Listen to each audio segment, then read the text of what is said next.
Hello, Mr. Terrence Jennings. How are you? Thanks for receiving my call and being here on Taekwondo Passion. Awesome. Thank you for having me. I'm good right now. Just hanging out. Excited to do this interview with you. Excellent. Well, I suppose a lot of people know you, but it's also important for me to hear it from you. Who is for you Terrence Jennings? You say I'm Coach Terrence Jennings. Currently, now over the last couple years, officially just coaching. I grew up in Alexandria, Virginia. So I started Taekwondo around 11 years old. So I've been doing Taekwondo for about 23 years now. So I have a lot of experience from the sport, from the traditional side all the way to the competition side of everything. Excellent. Can you tell us about those beginnings? How did you start Taekwondo? I read that you saw a Ninja Turtles ad, something like that. Yeah, so I was a big Ninja Turtles fan when I was younger. And I just happened to be at the mall one day and they were opening a new Taekwondo school that was going to be at the top of the mall. So on the kiosk that they were on, they had a video of the Ninja Turtles playing. So I just happened to stop and watch it. It caught my eye. And the guy, of course, the salesman started talking to my mom. And before I knew it, we were down the street at one of the locations they already had open. And I did my very first Taekwondo class that day. It took about 15, 20 minutes. I walked in.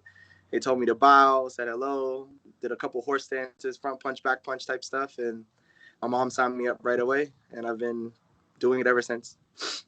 Great. What attracted you to you from the ad? You wanted to be like a Ninja Turtle or the Dobok, or what was the part that as a child called your attention? I don't know. I just thought they were pretty cool as a kid. I mean, Mutant Ninja Turtles and then Master Splinter and living in the sewer and then helping people out in the city. They were just genuinely just nice guys. And I think then they just had a lot of personality too. So it was fun to watch them and kind of the trouble they would get into still, but also at the end of the day, they would always help people. So. And you started practicing in a more traditional way. Yes, in the beginning, I just did regular. I actually went to a school called Kim's Karate, which was in Alexandria, Virginia. So technically, it was a karate school. They did a little bit of sparring then, but it was more point sparring in the beginning. And then I transitioned into actual Olympic style competition, like very early though. I think I started training / competing maybe a year after I started actual Taekwondo. So in your first school was like point fighting. How was that transition? It was interesting. I mean, yeah, they pushed point sparring on us a little bit. We did a little bit of Olympic, but they really pushed point. I remember my first point sparring competition. We went and it was you didn't wear hogus back then for point sparring. So I remember the kid comes flying at me with a punch, and I just did like back leg padachagi, and I ended up losing the competition for kicking too hard. And at that Okay. point, I'm like, oh no, wait a minute, this is not for me. Like I knew right there, I'm losing, but this kid's, he can't finish. It was just totally against everything that we had been doing at the Taekwondo school too. So after that, I think that was my one and only point competition, and everything else was Olympic afterwards. So how old were you then? I was about probably 11 and a half, 12, maybe pushing 13. So very early. Like I said, I started focusing on like the sport of Taekwondo or like the competition side. Maybe within the first year, I was at my competition school or my Taekwondo school. But you were young, but you were aware that you want that hard part.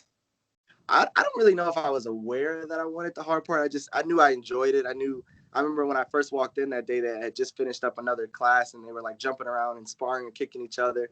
And it looked interesting. And I think I was a pretty athletic kid when I was younger. So it was fun. It was interesting. I met a lot of new people when I first started. But I don't think I was like, I want to do this because it's hard. I want to do this because I want to be an Olympian or a world champion or whatever. That early in my career, I don't even think I realized what a world champion actually meant, or a Pan Am champion, or Olympic champion. Didn't really hold any weight with me at that point. Did you practice another sport at the young age? Yeah, I played a little football. I played a little basketball. I think I played like a half a year of soccer. Ran track and field in middle school and high school. So I did a lot of things like activity wise. And do you think that multi-sport path helped you in your Taekwondo career? Um, Maybe because I was very adept at doing a lot of different sports. I think, and Taekwondo was just so different from everything else. You know, it was you were supposed to be physical. You were supposed to hit people. You were supposed to make them miss. And I think I like that aspect of it. I know that sounds a little strange or mean, but I think I like that aspect of it more than the team sports. I enjoyed playing football and basketball, but it was something, a lot of things in those sports are out of your control. You know, you have to depend on your teammate to make a play. You have to depend on your teammate to cover your right side, your left side. And it was fun. Also, that was also fun for me, but I really enjoyed Taekwondo. It was very personal. Like, I could come and train, and whatever I was going to get out of training that day was what I was going to get out of training that day. And it didn't matter really what everybody else was doing. You know, of course we need good training partners and everything, but it was a very personal thing for me from a very early age. Great. And of your first instructor of Taekwondo, what qualities would you highlight that he had that make you fell in love in the sport and keep going? Back to when I first started, I think one of my first instructors, I had an instructor named Master Nigel and Master Kevin. And Master Nigel was really into sparring a lot. And I think his kind of guidance of, they made sure I was tough right from the beginning. Like, there was no starting something and not finishing it. It was, okay, like our belt tests, once you go like blue belt, red belt, black belt, our belt tests where you had to do every single kicking set, which was like 10 sets per one, plus all the forms. And I remember the scariest part for me was once you went from brown to black, you had one chance to break your board. And it was it was a 360 back kick. And I remember I went to one of my friend's black belt tests, and he missed the board. And I was like, there's no way they're going to fail him. There's no way they're just going to let him do it again. And they didn't let him do it again. He had to wait a whole nother 3 months to retest and do just the board break. And that to me kind of just showed me, like, you know, sometimes you don't get a second chance. You know, sometimes people aren't going to come and pick you up and go, okay, you can try it again. You can try it again. So just kind of like that mentality of making sure once you start something, you finish it and you see it completely all the way through the end, you know, with a clear head and, you know, focused on whatever the end goal is. Excellent. And as you started to compete, what do you remember of that time when you were young and start going to a tournament in another city, and from that days, what do you remember most? I mean, honestly, it's just you know, getting in the car with your parents, driving there. It's super early in the morning. It's 6 a.m. You're leaving. Tournament starts at 8. Have a little breakfast. You know, all your stuff's in the car, and you get there and you meet all your teammates. I mean, everyone gets there at around the same time, you know. So, you know, 20 of you guys sitting in the holding area trying to find, it's like just like now, you try to find out where you're gonna sit as a team and, you know, all that stuff and who has paddles and everything. But I think the first tournaments we started going to were in Maryland, which was I grew up in Virginia, so Maryland was the place where it was about an hour away. So we just drive there early in the morning, get there, and I just remember it was in like a big gymnasium with rubber floors, and they just put the little covers on top, and that was the ring. And then the podium was all the way in the right corner. It was just like a little wood box with 3 different levels, you know, nothing special at all. Little table set up, and I just remember having just getting to watch everyone get their trophies, and you get a trophy, and everyone's watching and clapping and everything. But I remember my first tournament, I think I was a green belt at that time.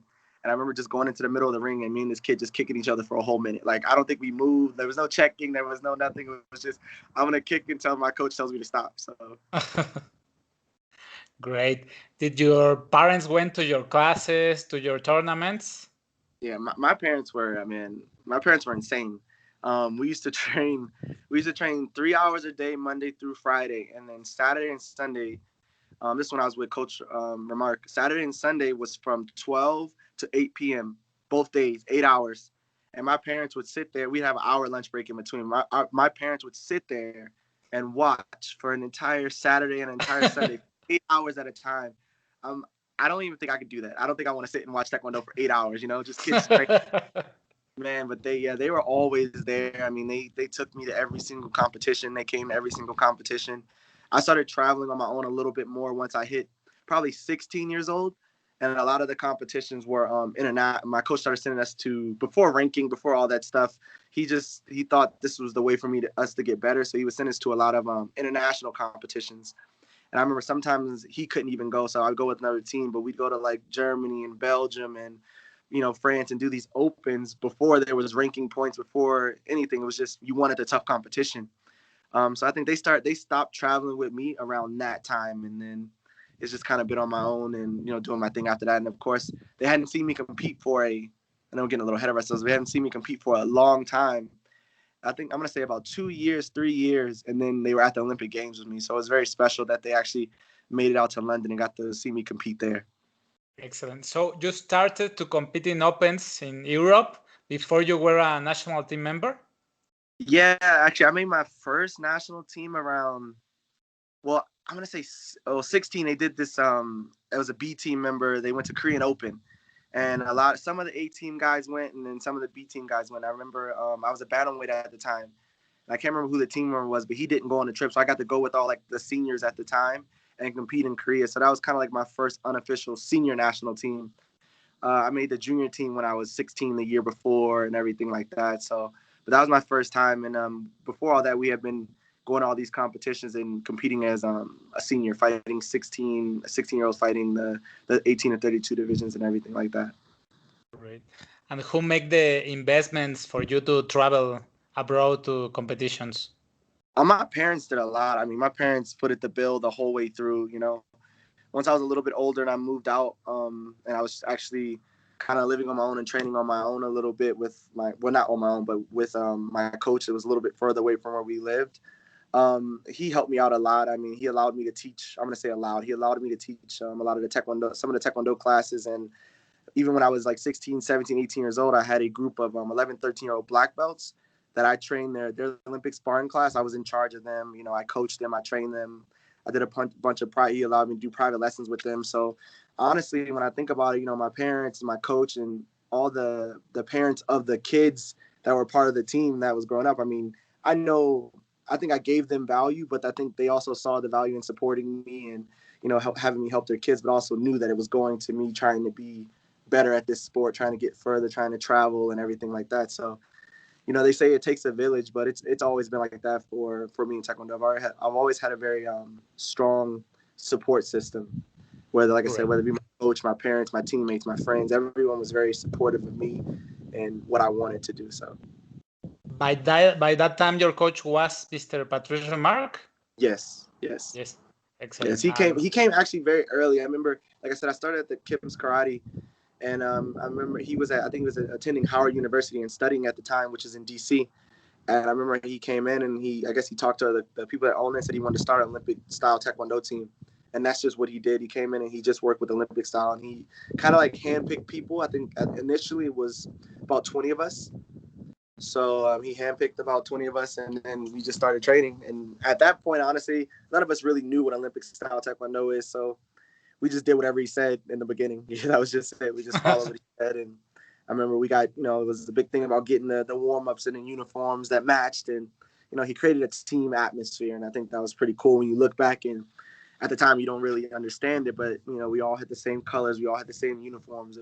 We all had the same equipment. I mean, it was super important, I think, as a kid to feel as like a unit going to this environment that was relatively new to us at the time. Great. Do you remember any tipping point where you were from just enjoying the sport to start thinking big? I remember trying to make the junior team. I had 3 guys in front of me that were all, or 2 guys that were all a year advanced to me. So they got a chance to make the junior team. So one made the junior team in 2001. The next one made the junior team in 2002. And then I finally made it in 2003. And I think when I saw those guys start making the teams, and I saw the pictures, and they come back and tell all the stories. Oh, we went here, we did this, we did that. And I missed out on it for 2 years. I didn't make the junior team till actually my last year of being a junior, eligible to fight juniors. But just hearing all that and them come back with this was a day and time when you get a USA uniform. If you had USA on the back of your uniform, you earned it. Like there was no you didn't go out and make a uniform. I remember Coach Remarck was very serious about that a little bit. We had RST on it was Remarck Sport Taekwondo. Before that, it was Team No Limit, TNL. And if you were a national team member, you could wear your national team member uniform to compete. But if not, there was no making a USA uniform. So I think the first 3 years, I just chased that USA uniform. I wanted one so bad. I had to have one, because all my team, the 2 guys that were training with me at the time, they had one. And I wanted it. I wanted to be there. I wanted to be able to fight these competitions. I wanted to be able to, it's, you know, you go from thinking, man, I fight everyone in America. You know, I want to get a chance to be on the national team and fight these guys from other countries and try to hear at that time, again, it was the emphasis was on, for me at that time, was the uniform and being able to hear my national anthem played. You know, you win, they play your national anthem. It was always that was in the beginning, that was always like a dream of mine. I wanted to hear them play my anthem at the end of the competition. So I think as probably 16, 17 is when I kind of started looking at it from a more professional standpoint, I say, because that was also the first year that I was eligible to fight I won junior nationals in 2003 and I won senior nationals in 2003. So I got to go to the senior national team trials at that time, and I was fighting some big guys. I remember the biggest guy in the division at the time, I think, was Peter Lopez, actually. And we watched tapes of Peter Lopez when we were younger, you know, when we have our little like Taekwondo sleepovers. I think it was the World Championship tape from, I think it was 2000 World Championship. I'm not sure which year it was, but we watched him compete and watched the same thing. So this guy was, you know, he was one of the big guys, you know. So that was the first time I got the chance to step in the ring with someone that was, in my eyes, viewed as a professional. So Great. And when was the first time that you traveled abroad to represent your country? I'm going to say officially, it would have been 2003 when I made the junior team. When you 2003, okay. And then also 2000, I think it was 2003 as well in Korea when they let me go as a B team member, and it was fully funded by the U.S. Taekwondo at that time. Before now, like USAT, I think it was, or something like that. Yeah. You were silver at the Youth Pan Ams, right? Yes. What do you remember of that experience? Oh man, that was a rough one for me. I mean, I think I had an awesome day. That day, I had the biggest competitor for us was Mexico, and I don't know if you know who he is, but Andulio, actually. I talk to him every now and then, but Andulio, I remember he was our biggest competition. I ended up having a really close match with him for the semifinals, I believe, and I ended up winning that match, and I went on to fight I think it was Uruguay or somewhere like that. I don't really remember, but this kid was no Andulio. He was no Mexico. The competition was a lot lower, and I remember it being close. And right towards the end of the third round, I still remember this day, I kick, and I'm like, kick his helmet like across the ring. Like out of the ring, his helmet flies, and nobody scores. I think I was down by 1 point at that point. But no, none of the referees scored. He has to walk and get his helmet. And long story short, he ends up winning that match by like 1 point. And I was, at that point, I think, this first time I felt like a little bit of like devastation. I was just kind of like, there's no way. This doesn't make any sense. You know, you start going, I trained so hard, I did all this, and it's like, what happened? And you blame, you're mad at the referees, and maybe you have the right to be, and it just didn't make sense. And I remember taking my mouthpiece out of my mouth, and I dropped it on the floor, and I can't remember which coach. I think it was Coach Arlene Lemus or someone at that time. And they looked at me like, hey, pick that up.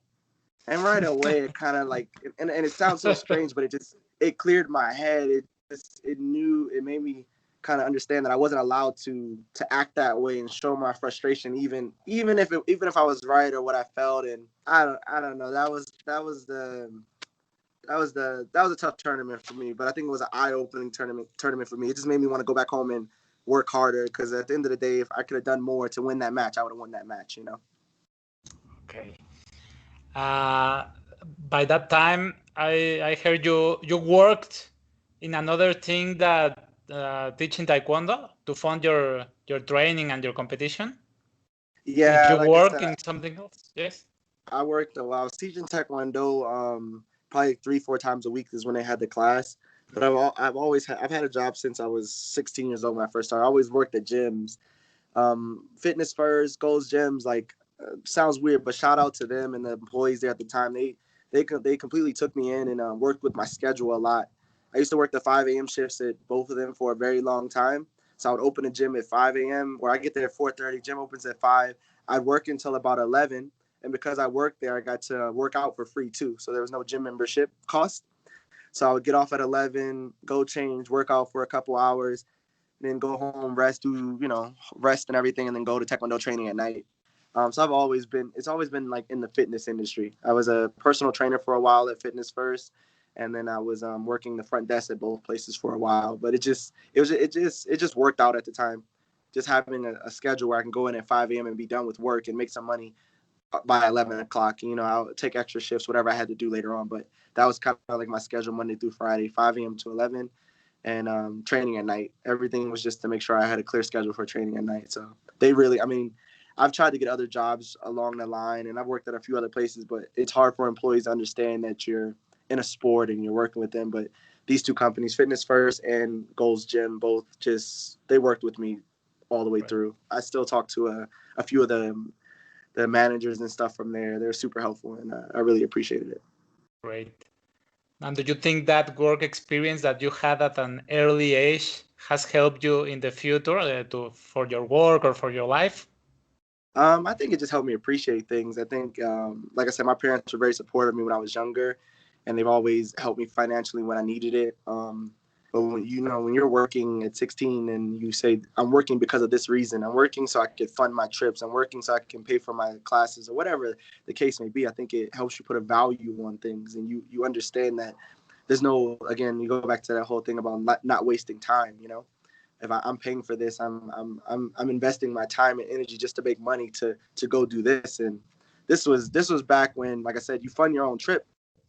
And you get a plane ticket, you get a hotel, you pay for food for a week, and just to win a medal. And that medal has no value. Again, now maybe different a little bit, but that medal had no value to it. It was a personal value. It was personal to you, your teammates, your coach. But you still got to go home and pay rent. You still got to go home and put gas in the car. So I think it was humbling a little bit, but also just helped me put a value on how important this sport was to me, because I've sacrificed and given a lot just to be around for this long. Great. For the 2008 Olympics, you were injured, right? Yeah, actually, early 2007 or late 2007 and like middle of 2008, before the Olympic trials happened, I actually tore my left meniscus first, and I missed the Pan Am Games actually because of it. Because I made the Pan Am Games team, and then I tore my meniscus, so I couldn't go to the Pan Am Games. And then I rehabbed, got ready for the second phase of the Olympic trials, which was in 2008, or roughly. My dates are probably a little weird. 2008, but then I tore my right meniscus in preparation for that competition. So I had two knee surgeries within a year and a half of each other. So I actually missed out on the entire 2008 cycle to actually get a chance to make the team. When that happened, that you couldn't be in 2008, in your mind was going to 2012, or for a certain moment you start doubting?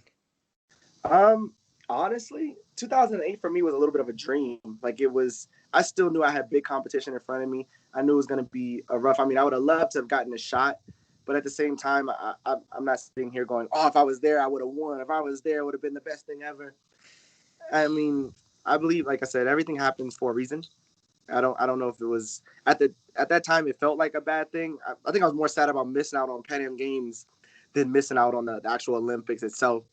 I think that was the Pan Am Games for me was one of the things that was in my radar. It was like, this is I'm chasing this right now. Because I remember, like I said, there was always, for us growing up, there was always like a pecking order. Like, I knew there was big guys in front of me, and there was teams I need to make. I mean, it used to be emphasis on junior team first, collegiate team. You move on to Pan Am Games, Pan Am Championships. You make a World Championship team. You make a Pan Am Games team. I was kind of going through these cycles. So I think not being able to winning the trials for the Pan Am Games and not being able to go to the Pan Am Games was more hurtful than missing out on that whole first cycle of 2008. I mean, that it just kind of happened. It was what it was. I didn't get a chance to get in there, and I don't think I dwelled on that at all, 0%, to be honest. Like I said, I was more let down by not being able to compete at that games, the Pan Ams. And when you went to the 2011 Pan Am Games, you were already training with Mr. Juan Moreno? Yes. I was at Coach Moreno's. I think starting back again. I had went there a little bit before, and I think starting back again in 2010.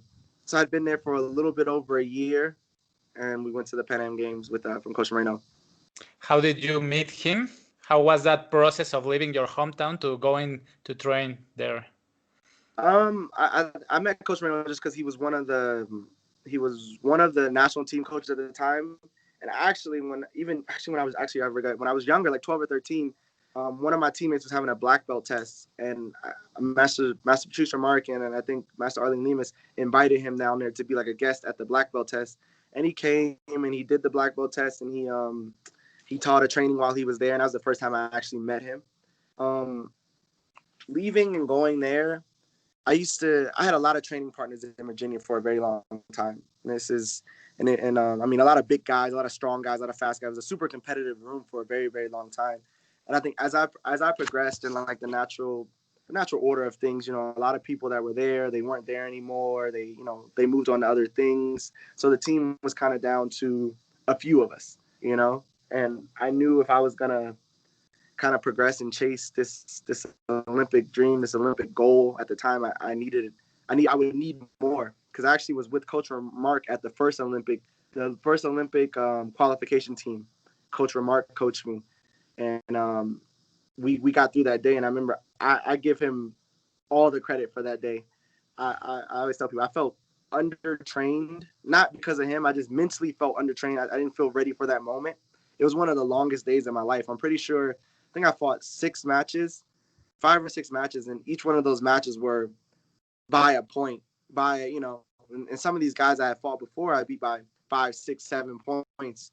But this day, I mean, everybody was on it. I mean, it was super competitive. A lot of great fighters, and every match came down to the last second that day. And I remember him making a call against the last match we were in with Mark Lopez, and I come back to the chair, and I'm like, the referee gave one more gomja, and it went 2-2, so it went into overtime. And I come back to the chair, and I'm like, first, I don't think I've ever asked that question. I was like, what am I supposed to do? Like, what do I do? What do I do? Like this is the moment. What do I do? What do I do? And he looks at me and he just goes, sidekick. And I'm like, sidekick? Like, I'm talking to one of the smartest men in the sport of Taekwondo, and we've been through battles all day, and we're in the moment to win this. And he goes, sidekick. And I'm like, I'm on my own. I'm out here by myself right now. It's just me. What am I gonna do? Like, sidekick can't be the answer. I remember going out there, and we start the round. I think we went through like one little exchange. Nobody scores, and for some reason, I see Mark about to go. He slides in to go like he's gonna punch, and I literally just closed my eyes and sidekicked, and he runs directly into it, and it scores, and I win, and I'm just like, oh my god, this guy told me to sidekick, and it worked, And it was, I mean, that was one of those unreal moments. For me, it was, like I said, one of the roughest days of it was tough. I don't know if I was scared or whatever. I trained hard for it, but mentally, it was one of the weirdest days I've ever had in the sport of Taekwondo. Every match down to the last second. But back to what I said. After that, I moved to the lack of training partners, that feeling I needed a little bit more. And I remember Coach Moreno had a tough program. I knew of a lot of the guys that lived there.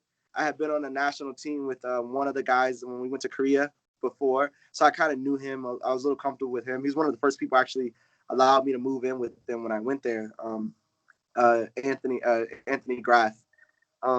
So I knew he had a tough program. I knew if I was gonna get better and be able to beat these bigger guys and these more experienced guys, I was gonna have to be in a place that was gonna challenge me. Just be one of the guys and know I had 5, 6, 7, 8, 9, 10 guys around me that were going to push me every day. And that was the tipping point for me. Coach Moreno was great. I knew he was knowledgeable. I knew he created champions, and I knew he put together a team that was, unstoppable at one point. I think at that point they were putting 8, 9, 10 people on the national team. So it was kind of a no-brainer in the sense of, if I'm going to get better, I need to be here right now, And it was tough leaving my coach, because Coach Remarck he's like a father to me. It will always be. He gave me all my bases, all my core, everything I know about the sport, everything from a mental standpoint, a philosophy standpoint. I learned from him at a very, very early age, and he was always hardworking. He was always super detailed. He didn't let. I remember he didn't let anything slide. You could do a round kick right 99 times. If you messed up on that 100th one, he had an hour lecture for you. You would never mess up again. Like, he made sure you understood why you messed up. And I think from growing up and at a core, that's exactly what gave me like such a strong base. So it was tough leaving him, and tough leaving my parents and family, my friends. Like I said, sacrifices are made, and things are it didn't, and it's weird because I don't think it didn't feel like much of a sacrifice for me. It just felt like the next step, you know. So it was easier. It was easy, and I actually left, and then I went back again. So you know, Miami's in my blood. I miss Miami. Great. It was easy, but still, if you were in your comfort zone, you can stay home, right? You could have stayed home. Yeah, and I think, but honestly, I think getting out of my comfort zone a little bit also helped me. You know, again, you talk about like putting a value on things. You know, like I said, I was living at home. I was living at home towards the end of that, right before I left. You know, my parents were still supporting me, and I was living with them, and they were taking care of a lot of things for me. And I think it felt like, again, we talking about the next step. It felt like the next thing I had to do, and kind of put me in a situation where I knew this meant something even more now. You know, and that I was working. Actually, Coach Moreno's brother, Carlos Moreno, actually got me a job at a warehouse in Miami. So I was working from 6 a.m. to 4 p.m. and it was just one of those things. I knew I had to work to be able to do this, to work to be able to do that, and I don't know. Like I said, it felt right. It felt right, and then I think having a job when I was in Virginia and at such a young age, it felt like how it was supposed to be. It wasn't always easy. It sometimes sucked to go straight from work, drive straight to training after being there from 6 in the morning. But it just made it, I knew I was doing it because it's what I wanted to do, you know? For how long did you work in that warehouse? Oh man, I'm going to say 3 years almost. Because actually while I was there, I messed up up my I messed up my knee and I wasn't allowed to actually go into the warehouse and work. And I kind of just ran, I'll be honest, I kind of just ran out of money being there. So I actually went back to Virginia for a little bit and just kind of went back home for a while, back to the parents' house where I kind of like recoup and get back together. And I eventually ended back up in Miami. So Excellent. And then after that training, you went to Pan Am Games in Guadalajara. mm, How was that experience? that was awesome, man. I mean, it was I love competing in the Pan Am region, and I think Mexico has one of the strongest at that time and still now one of the strongest fan bases for Taekwondo around the world. They love, you guys love Taekwondo, you know? It's amazing how the crowd is interactive, how they cheer everyone on the stage, they cheer everybody off. And even when you're fighting against the home country, you still feel this just weird support for the appreciation of the game. You know, they want to see a great game. They want to see two warriors go out there and fight it out and see who wins. And I love competing there. I mean, it's always been a fun spot for me to compete. That tournament for me, I think I got third. Yeah, I got third at that Pan Am Games. Tough match at the end, but it was all worth it. And at the same time, I think we were getting ready for the Olympic qualification too, and it was up in the air whether or not I should compete or not. Not from like Coach Moreno and I, we were like, we're competing at this, we're doing this, and it was just the organization at the time was, oh, we don't want him to get hurt, or he should focus on this, focus on that. And there was no way I was passing up an opportunity to go to the Pan Am Games. And I went there and I ended up getting third. And the guy that I lost to at the Pan Am Games ends up being the guy that I had to fight to qualify at the Pan Am qualification for the Olympics. So I actually had experience with him, and going into that qualification match, I felt like I understood his fighting style more. So if it hadn't been for going to that 2011 Pan Am Games, I think I would have been less prepared and for the actual qualification. So it actually, again, worked out the way it should have. Who was that guy that you were fighting in the It Pan was Am? I can't remember his name off the top of my head, but he was the Dominican national team member at the time. Very, very, always have been historically still a very tough team, but very, very strong at that time. And there was one or two guys, and both of them were they were back to back. One I think won the Pan Am Games that year. Got second at the Pan Am Games, and the other one they sent to I think it was the Pan Am Championship something a year before. But they had a very strong team, especially at 68. They were always like very strong at that division. So those are always tough matches, and the Pan Am region's always been like that. But I really enjoyed Pan Am Games. My first time I got to experience like a more USOC or world, like, you know, walk out at the opening ceremonies and everything like that. So it was very exciting, and being around all the other sport teams and everything was super exciting as well. So Great. And can you tell us now about the process to Beijing, to London, sorry, And how was the training and even the day of the match? How did you feel? All of that experience, that amazing fight with Diogo Lopez? That was our training leading up to. Like I said, I was training with Coach Moreno, and we pulled out all the stops. I mean, we did everything. If we thought it, we did it. If he thought it, we did it. From the regular Taekwondo training to our fitness training, we got partnership with one of the, I can't think of his name right now. He's gonna kill me. One of the physical trainers helped us and put together our whole physical preparation for the Olympic Games. I can't believe I can't remember his name right now. He had everything from our strength and conditioning to even I had meal plans set up, and we did mock days for the Olympic Games, and where we literally go into training and stay there from 8 a.m. and we fought 3 matches throughout the day at different times, and we weren't allowed to leave, so it felt like you were very in the moment in the competition. So we did a bunch of test matches that day. We had a full-blown training camp where we had people come in and train with us in Miami.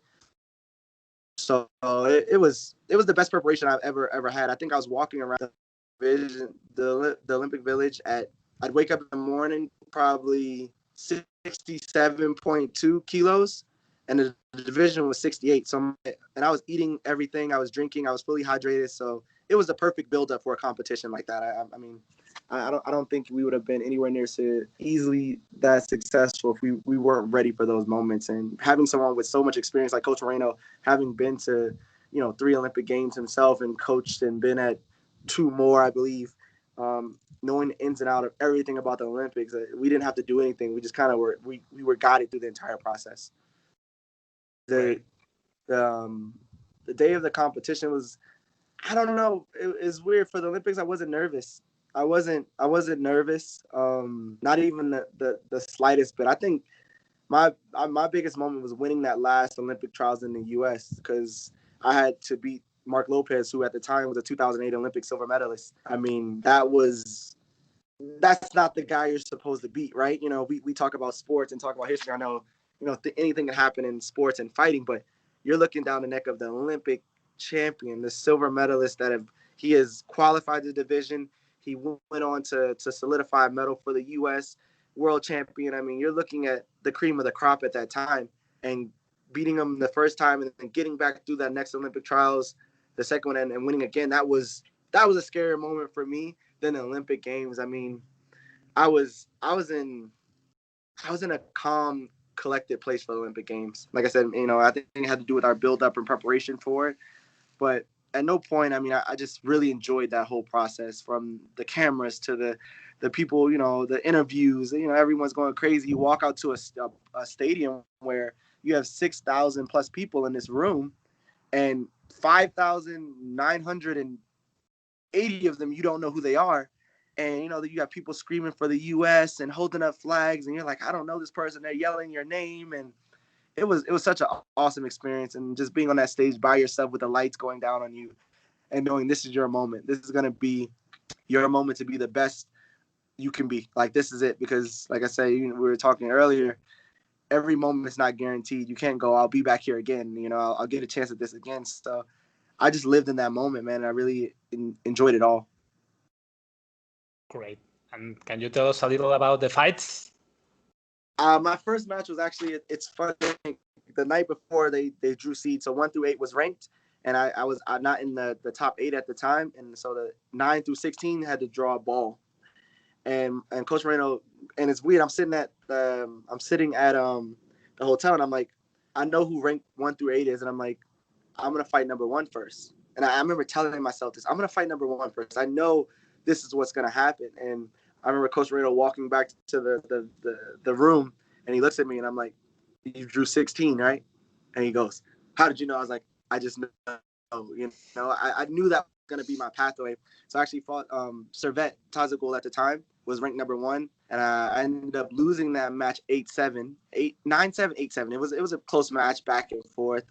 He's always been a tough competitor. He's always been, high action. We're gonna fight for 6 minutes when you're in the ring with him, But I remember after I lost that match, we went back to the hotel that we had to kind of like rest, because he had to make it to the finals for me to go to the repechage.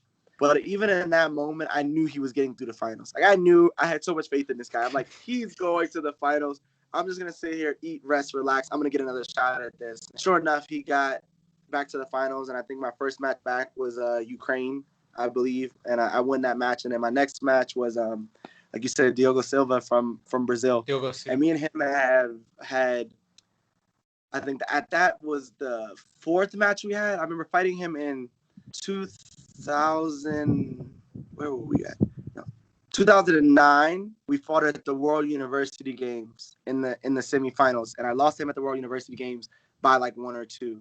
Then in 2000, I think the Pan Am Championships right after that, I fought him at Pan Am Championships as well, and I ended up losing last second again. So this guy had gotten me twice leading up to this, and I fought him at the Pan Am Games. And I ended up winning the Pan Am Games, and I had to fight him again at the Olympic Games. So we had this like weird little grudge match thing going on. And he's a tough competitor, man. He's a strong guy. And I know he's mentally always engaged in the game. There at that time there were very few holes in his game. He's gonna fight. He's gonna exchange with you. And I knew it was gonna be a tough match. And I remember going up pretty early. I think I scored an early spin hook kick to give me like a 3-point lead, 4-point lead, or something like that. And sure enough, between that round, I think I scored one more point. He scored again. He scores again. He scores late. And before I know it, it's 5-5 in the third round of the Olympic semifinals. And I'm like, oh, man. And I remember after he scores, I look over at the clock and there's 3 seconds. And I'm like, I got to score now. And I went body, triple to the face. And I end up hitting the last one with literally like, again, 1 second left on the clock. And we go back to the chair and it's tied. They send us into overtime, and my coach, the coach was trying to coach me. And he's like, "This is how we're gonna do this. We're gonna do this." I'm like, "I want those points." I was like, "I scored." I'm like, I'm convincing myself that I scored. I knew I hit him in time. And the referee at the head table stands up and puts the thumbs up after, because Coach Moreno carded it and challenged it. And that moment right there was unreal. I didn't cry. I think everyone around me cried except for me, but I was just. The amount of relief I felt at that point, because going into that competition, knowing that the heritage from the U.S. and from our Olympic success from the past 2008 and 2004, I knew I had big shoes to fill going into that. You know, like I said, the last guy that was on the team got a silver medal at the Olympic Games, and I wasn't getting a silver medal that day, so I had to make sure that I was able to capture a medal for us, you know, for the U.S. at the time.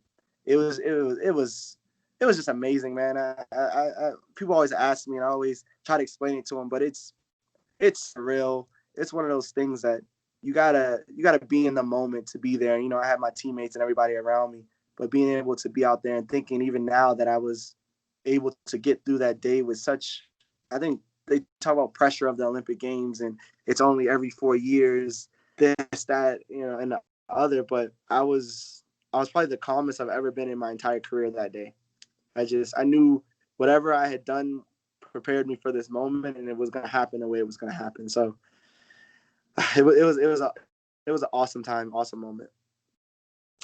How do you feel with the electronic protector system? Do you think maybe you adapted better than Diogo for that kind of scoring system? Nah, I'm be honest with you.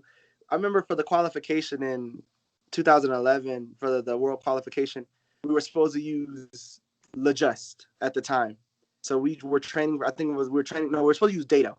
We were training for Dado at the time, doing all these drills on the Hogu, trying to figure the Hogu out. And then we get there, and the day before the competition, they're like, "No, we're gonna use LeJust." And I'm like, "Oh my God! Like, what in the world are they doing?" And then the next day, they go, "No, we're doing regular chest guards." So everything was out the window. It's just like, okay, now we're back to normal. And honestly, I was in my hotel room cheering. Like, I was the happiest person in the world. I loved regular chest guards. I'm like, okay, like I'm for sure I can get through this day. With regular chest guards, we're good to go, you know? And I actually ended up losing a weird match to Servette that day in an 8-8 match.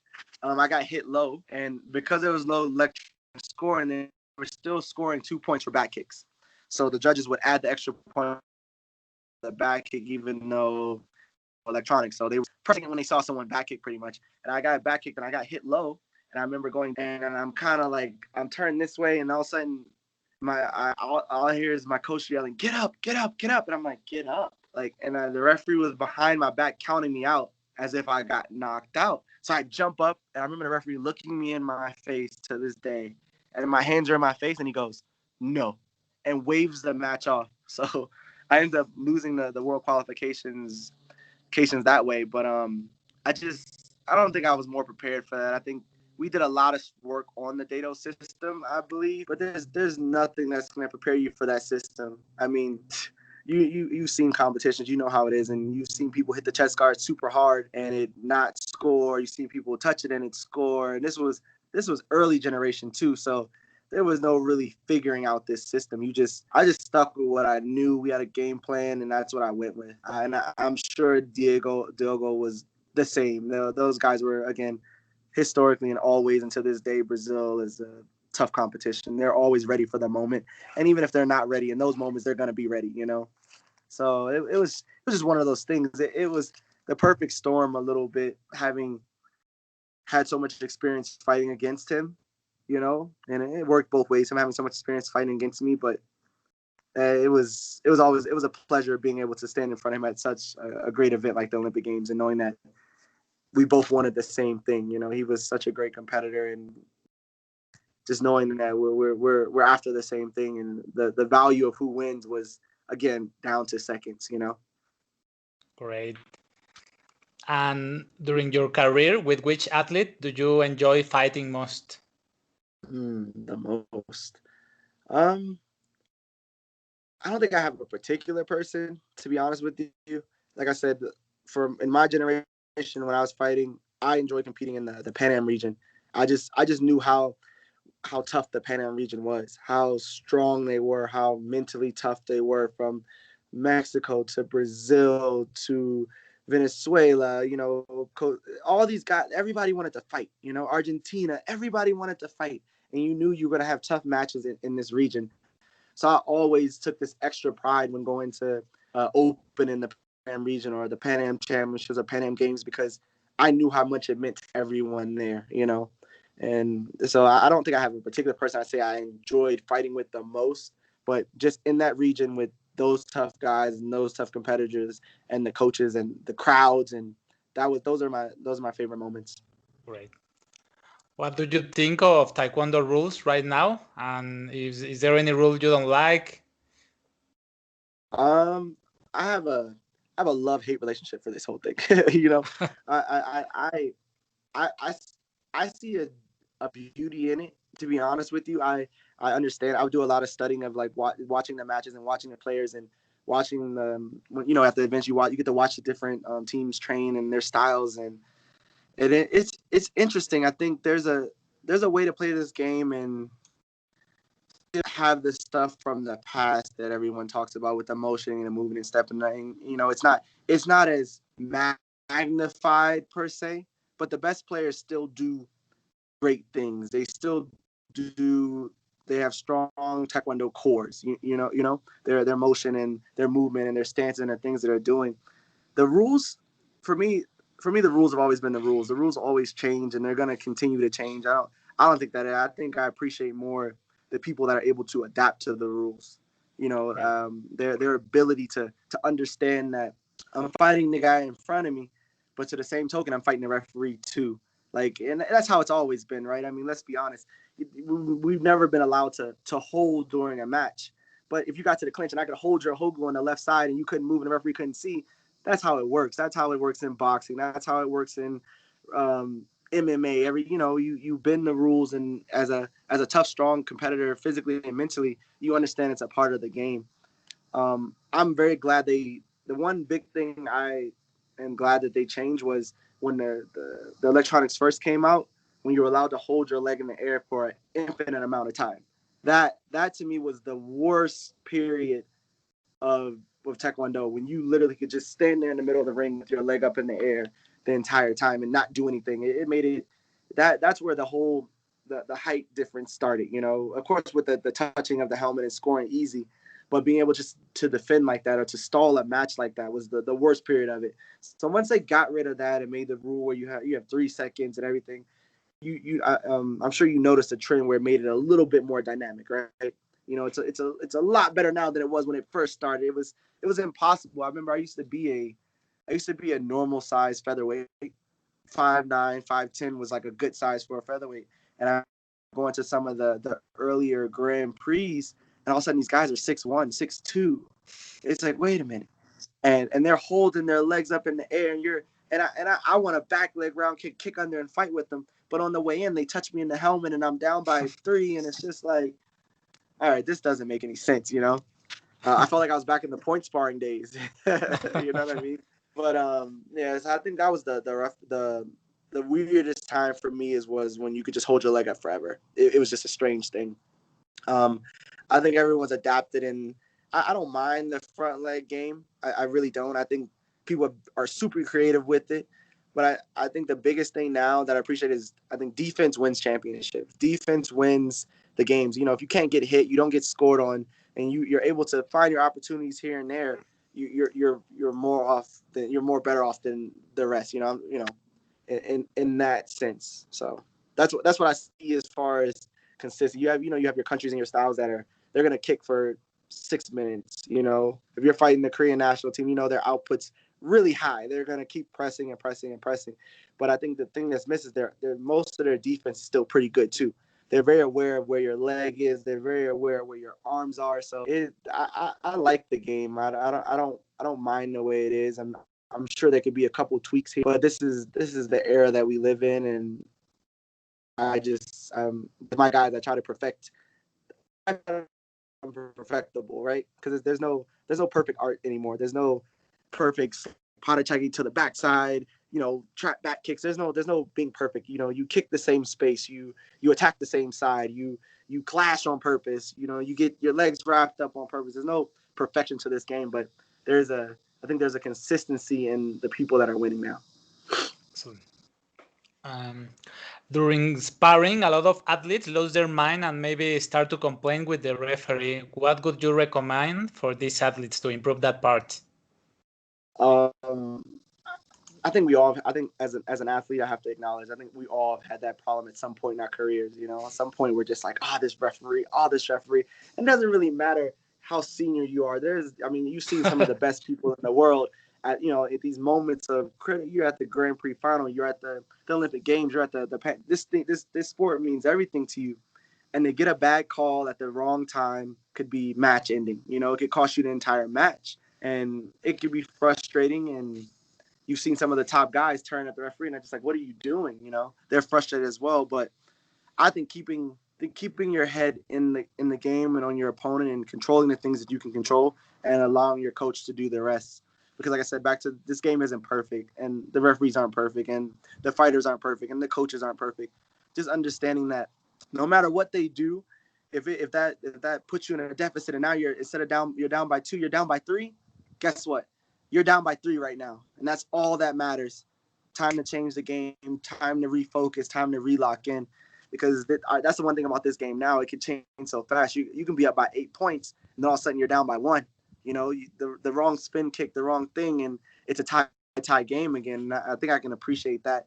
Just being able to adapt to the situation that you're in and just being honest with yourself about the situation that you're in. If the referee makes the wrong call, okay, stop holding or stop doing whatever. Even if you're not holding, stop doing whatever they think is holding. Whatever they think is bad, stop doing it. Change lanes. Focus on what you can do to win this match. So. How did you get involved with the World Class Athlete program by the Army, and what are your duties as a coach? I started competing for them in 2016 actually right before the 2016 Olympic Games. I finished basic training, and then I actually went there as one of the training partners for Paige McPherson at the time. But I joined the program. It was just another chance for me to kind of chase my Olympic dream again. They were fully supportive of me coming in and training, and they allowed me to train full time in Miami, Florida with Coach Moreno still. It's just, they were, like I said, from a financial standpoint, from just a general support standpoint of the Olympic Games, they were super supportive in that. And they pushed me to kind of kind of compete at my best. You know, I had something else on the line at this point. I went from being a civilian and competing for just my club and my mom and my dad and my country to now I'm really competing for my country. I'm in the U.S. Army, so I'm competing for the U.S. Army. I'm a product of the U.S. Army. I'm a product of this country to its core, you know. So it just allowed me to have that little bit of more push and backing and know I had something else to fight for as well. And I ended up competing for them for about 2 years. And in 2018, I fought my last nationals in the U.S. During that process, I had another knee surgery in 2018, 17. I had my ACL done. So I had to get my ACL repair, and I came back and I rehabbed and everything. And I think I fought one more nationals, which I actually ended up winning. And then I think I lost that little bit of the fire that is required to win this game. You know, I still loved it. I wanted to compete. I wanted to train, but I lost that little bit of, like, they cut the joke mojo. You know what I mean? Austin Powers. I lost that little bit of mojo that I knew what I needed to do to get to the top. And if I was going to be at the best, I had to be at my best. And they allowed me to transition over to coaching the team here. I've been coaching the team now for about a year and a half. I've had some good success with them, but I really enjoy giving back to these guys and being able to guide them and kind of push them in the right direction as far as the sport and just life in general. So I'm happy I was allotted this opportunity to kind of coach, and because of this, I went from an athlete to a coach to being able to work with athletes. Like, we go back to Paige McPherson and coaching her at the World Championship, coaching one of my guys at the World Championships, coaching at the Grand Prix level. I've gotten so much coaching experience over the last 2 years. It's crazy. You know, and again, I've had some success doing it, but being in this situation and having this opportunity has been allowed me to kind of excel my coaching career. I've coached, trained with, competed against some of the best coaches in the world at this point. I've stood across from them, sat across from them, my athlete versus their athlete, and had some success, had some bad turnouts, but just that amount of experience that I've gotten from that is unreal. So for your future, you want to continue with your coaching career? Yes, absolutely. I mean, this sport's in my blood. I mean, I was told by a coach a long time ago, and he used the term, you're a lifer. And I didn't really know what that meant. You know, I mean, I understood what he was trying to say, but there's no getting away from this sport for me. I love it too much. I love the spirit of competition. I love watching two people, the champion versus the underdog, the two champions versus each other. You know, I love it. I love everything that it has given me, everything that it stands for. Like, I don't know where my life would be totally different without Taekwondo. So even now, without Taekwondo, it's impossible to think about. You know, I want to go on to be, of course, an Olympic coach, but a national team coach. I want to lead an entire national team. I want to have 30, 40 people under me on the national team, and, you know, coaching them, guiding them, and giving them the success give them a chance to have the success and more success than I've had. And I suppose your main goal would be U.S. national team, not another country. Initially, yes, U.S. national team, but who knows? You know, the texture of Taekwondo has changed, right? Like, when I was growing up, you were from the U.S., you coached for the U.S. You were from Mexico, you coached for Mexico. You were from Argentina, you coached for Argentina, and it's just not like that anymore. And I think it's great for our coaches. I mean, I've come along at a time where the possibilities are endless. I could go coach a team in Egypt, you know, if they'll have me. I can go coach a team anywhere, and I think that's great. I think that gives my job more opportunities. You know, it just gives it's amazing, and I like it. I mean, because it allows you to open your perspective a little bit, and maybe you like a certain style that someone else trains their guys. You want to work with them because you think that style is the best, and now the reality is you have the options of that. You know, so excellent. Is there any book that you've given most as a gift? If not, what are 1 to 3 books that have influenced your life more? I'm more of an audiobook person. I don't really like this. I'm more an audiobook person. I'm more of a I guess, quotes and everything like that. I like quotes. I like athletic stories. I like seeing the guys that are in sports that have done great things and the things they have to say about the moments that they've done great things. But the one book I would say that I really enjoyed was I think it's called Faster, Stronger, Higher, or Higher, Stronger, Faster. Is a really good book. It's just about like athletes having like a mental edge about the competitions and keeping a straight head. And that book has a lot of knowledge of going through tough times and moving past them and keeping your eyes and heart and really your mind focused on the task at hand. When you were young, growing up as an athlete, did you have any figure, an athlete figure that you admired? I was a huge Michael Jordan fan. I mean, that's probably cliche because who doesn't love Michael Jordan, right? But I mean, I just watched. They just did his episodes on Netflix. I don't know if you got a chance to watch it by any Yes, chance, yeah. but I mean, when you sit back and recap everything this guy did, it's phenomenal. It is beyond. It's not real life, you know. It's he's an alien, and to have the ability to be that great at something, I don't even think I understood it as a kid. But just like I said, sitting down and watching it now, there was no cap for him. There was no ceiling for him. He was going to be the best at everything he did always, you know. And I really enjoyed what he stood for as a kid. You know, I wasn't old enough to see all the games early. I've watched old footage of some of the games and everything like that, but he was just a massive iconic figure and still is to this day. And you were a Chicago Bulls fan or not? Or just admire the sport figure? I was when I was that young, I was more of a Lakers fan, to be honest with you. I just like the LA Lakers. I enjoyed. I was from DC. Our team was like so, but I enjoyed watching the sport. I think for basketball, I've never been so gung ho about one team. I'm a football fan. I've been a Dallas Cowboys fan since I was 10 years old. So that's more my thing. But I enjoy the sport of basketball. I enjoy watching these guys compete and play the game. And like I said, he is the best to ever have done it. Great. Can you tell us a purchase of less than $100 that has most positively impacted your life in the last 6 months?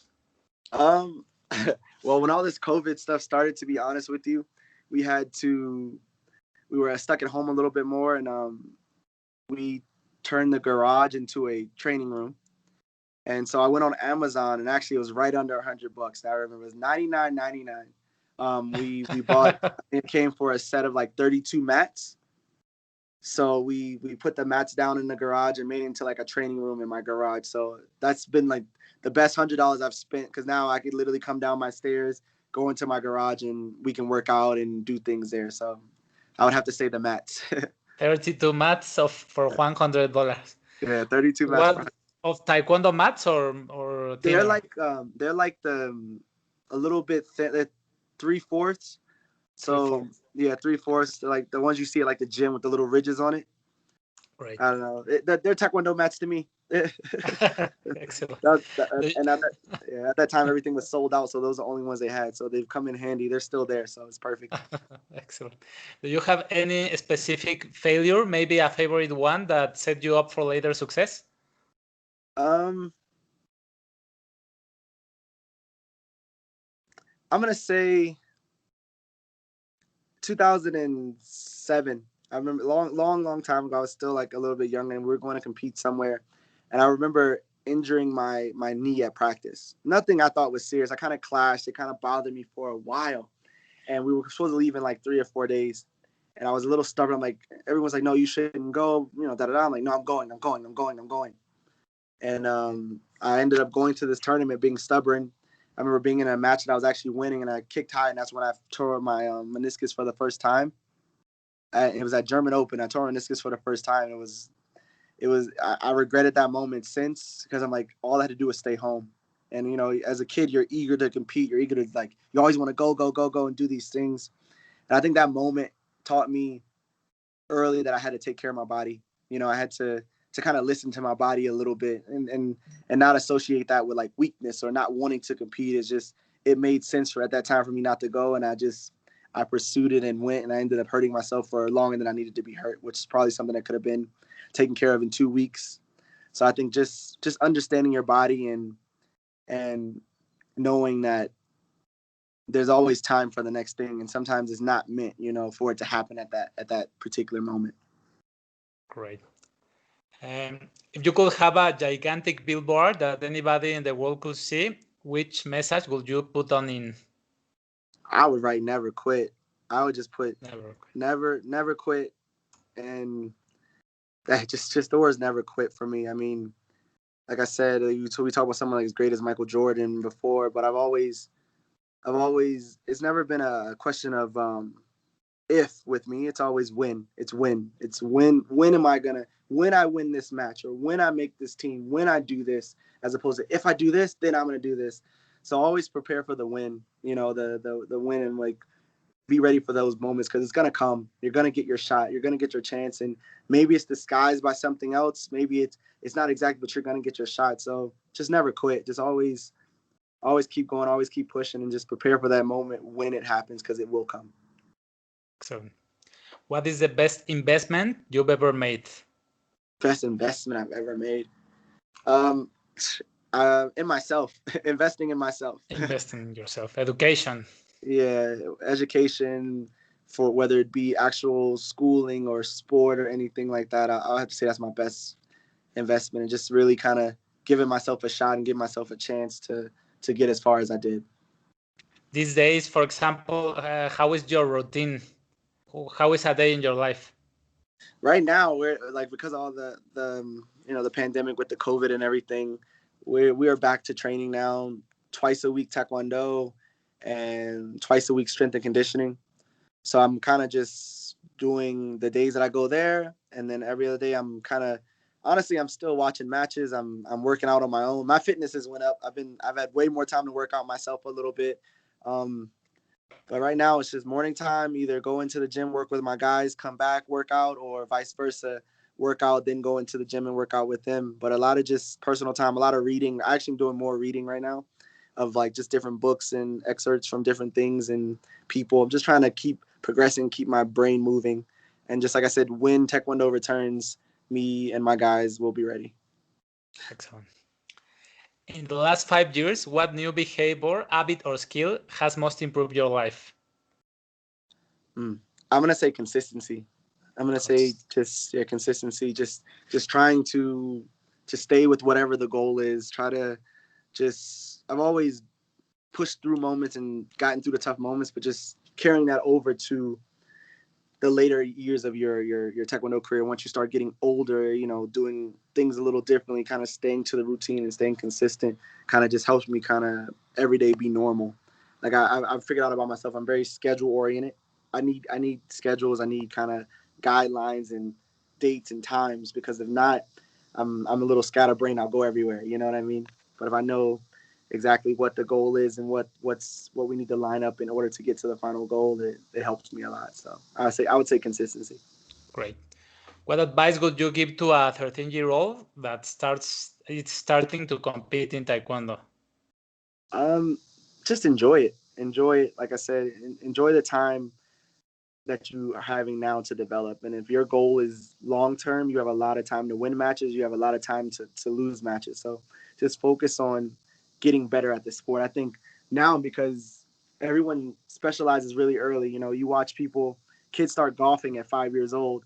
Kids start playing soccer at 3, 4. And I'm not talking playing soccer on like their backyard, like playing on like teams, playing, travel teams at 5 years old, So I think giving yourself enough time to develop in the sport. Like, we don't have to compete if your long-term goal is to be an Olympian, world champion, whatever it is, give yourself time to develop in the sport, and don't get caught up in the early success, because a lot of people chase that early success. A lot of parents want their kid to chase that early success, and a lot of times that doesn't really amount to anything, because they either get burned out too early, or they've experienced success too soon, so then they fall off and start working hard. And I just give yourself time to enjoy the sport, experience the sport, and stay open-minded, because if I say anything, maybe Taekwondo is not for you. Like I said, when I was younger, I competed and did a lot of different sports, and I had to find out and understand that I love Taekwondo. I wanted to be at my Taekwondo school. I wanted to be at Taekwondo training. And until you really figure out it's what you love, you'll always be back and forth. So just keep open mind and give yourself time to develop. Great. The athletes that you are coaching now are from the army, or how do you start training with them? Yeah, they're all Army. They're all in the U.S. Army.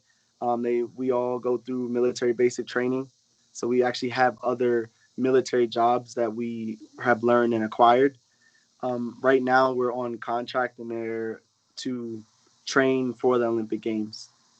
So they normally get to train full time Monday through Friday, 2 to 3 times a day, full supportive program back. I say strength and conditioning, nutrition, massage therapy, what's it called, psychology, everything. So this is, like I said, it's a fully funded program that's focused on these guys making the Olympic team. There's no ifs, ands, or buts or in betweens. We are an Olympic based program. We chase and strive towards Olympics.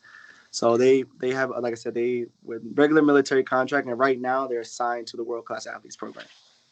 And you recruit them from all the country? No. No.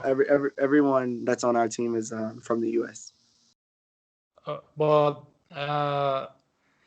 You mean they go ahead. like that if they started to train Taekwondo with you, or they come from Oh no, other states? Most of them, their Taekwondo background and history varies a little bit. Some of my guys started Taekwondo when they were 6 years old, and they showed interest in being in the World Class Athletes program and wanting to train and really chase it and have the full support of the World Class Athletes program to do so.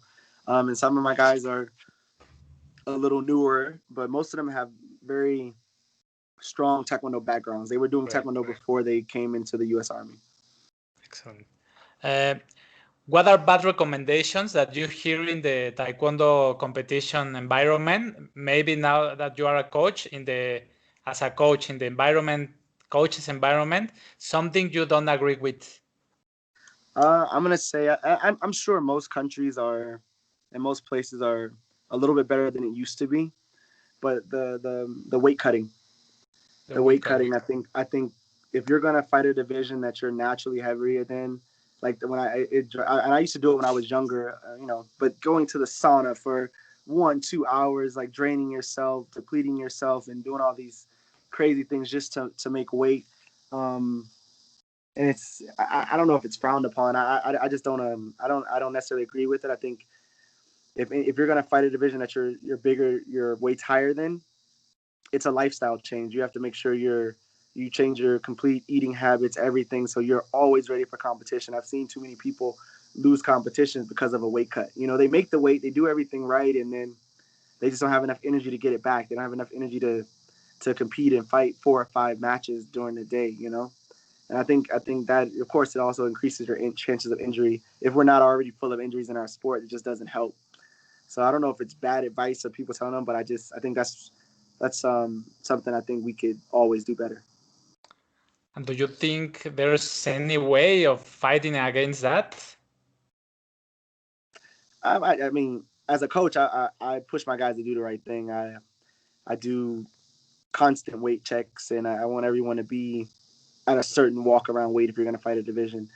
Like, I don't know what the right number is, but I felt comfortable being 10 pounds over my competition division. And that's just while regular training. And then I would take about a month or so to get down, or a month and a half to get down to where I needed to be for competition. So I don't know if that's right. I don't know if that's wrong, but that's what my body felt comfortable doing, and I felt okay competing.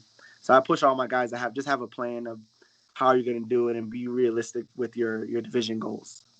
Great. When you feel overwhelmed or unfocused, what do you do to be on your way again? Just sit quietly for a second. Like, I think our world right now, especially when it comes to sports and everything, is filled with a lot of noise. And sometimes you just need to not even hear yourself talk. Just kind of be with yourself for a little bit, maybe 2-3 minutes, 5 minutes, and just clear your head and just, like you said, refocus and remember what's important, or what's the end goal. Because I think a lot of times we get caught up in everything, all the craziness around us, and we lose sight of what the end goal is, or what the purpose is sometimes. And I think just kind of allowing yourself to refocus in a quiet place, whether it's go sit in the car, go sit in your room with just kind of clear your head or wherever you are, and just refocus on what is your purpose, what is your end goal. And sometimes when I notice, well, when I do that, I can drop off all like the petty stuff. You let the stuff that doesn't matter, you can kind of push to the side and refocus on the task at hand. Great. Well, Mr. Terrence, it's been a pleasure. I don't know if you want to add something that you want to say. I'm good. Just thank you for having me. Thank you for taking some time to talk to me. It's been awesome. You have me sitting here reminiscing on a lot of old memories that I haven't thought about for a long time. And I hope that if whoever's listening to this, they can get some value out of it and maybe just inspire a couple people or make a couple people, I don't know, think a little differently, or just, I don't know, enjoy the story. I hope I was entertaining enough for everyone. And I really appreciate you taking the time to talk to me. I hope many people that listen us can learn from your story. How can people contact you? I'm on Instagram at Coach Terrence Jennings, just how it sounds, Coach Terrence Jennings on Instagram. I'm on Facebook, and actually just getting a lot more involved. If you can see, I have a Facebook page. It's called Mental Edge Right. Coaching. So if you guys want to connect to that, I'll put a link up later. It's on my Facebook. You'll be able to find it. But I try to put a lot of inspirational, and I'm going to start hopefully soon putting up a lot of little training tips from basic stuff to more advanced stuff on there as well. Excellent. It's been a pleasure. Thank you very much. See you soon. Thank you. I appreciate it. You have a good day.